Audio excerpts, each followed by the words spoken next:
why the Zinandal is interesting for the white wines. We are having quite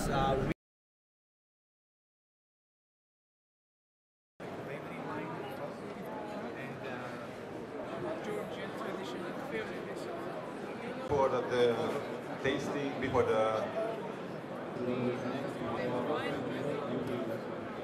und ein bisschen Knoblauch ist drin, ein bisschen Basilikum und einfach ein Luftbetrieb. Georgien, sondern generell, die jetzt nicht unbedingt einen Solo-Charakter haben, sondern dass man Also ganz gute Säurestruktur, aber auch nicht zu viel.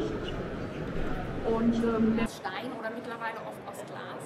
Und dann wird die Amphore für 6 Monate verschlossen. Und da sind wir jetzt wieder so auf der würzigen Seite. Auf der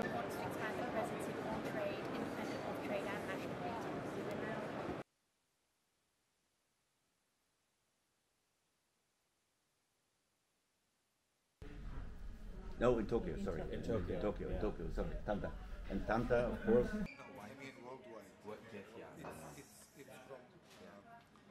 We will just present this cake, the special. Die ganze georgische Delegation bleibt hier.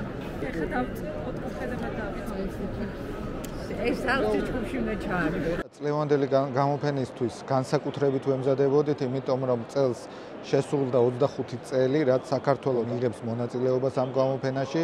გამოფენასთან ერთად და გამოფენასთან პარალელურად ჰქონდა დაგეგმილი ძალიან მნიშვნელოვანი ღონისძიებები. ქართული ღვინო იყო წარმოდგენილი მაინინგერის კონფერენციაზე, ჰქონდა შეხვედრები პროვაინის ხელმძღვანელობასთან. მიმოვიხილეთ ეს 25 წელი თანამშრომლობის და რა თქმა უნდა დაიგეგმა ჩვენი თანამშრომლობის მომავალი.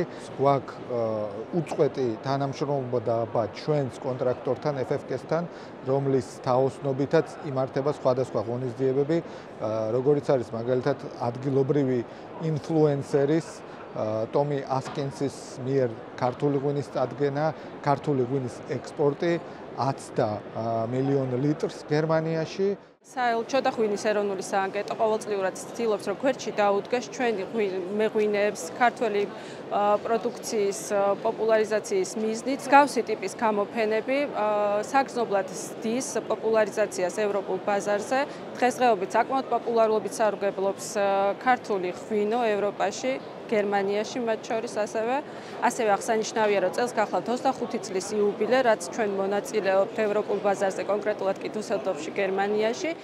ჩვენი კომპანია 15 წელზე მეტია მონაწილეობას იღებს აღნიშნულ გამოფენაში. პროვაინი არის ყველაზე მნიშვნელოვანი გამოფენა ევროპაში. წარმოდგენილი გვაქვს 10-ზე მეტი დასახელების ღვინო. გამოფენის სტუმრებს ძალიან მოსწონთ ქართული ღვინო, რაც გვაძლევს იმედს, რომ გაიზრდება ქართული ღვინის მიმართ ინტერესი და შესაბამისად ექსპორტი.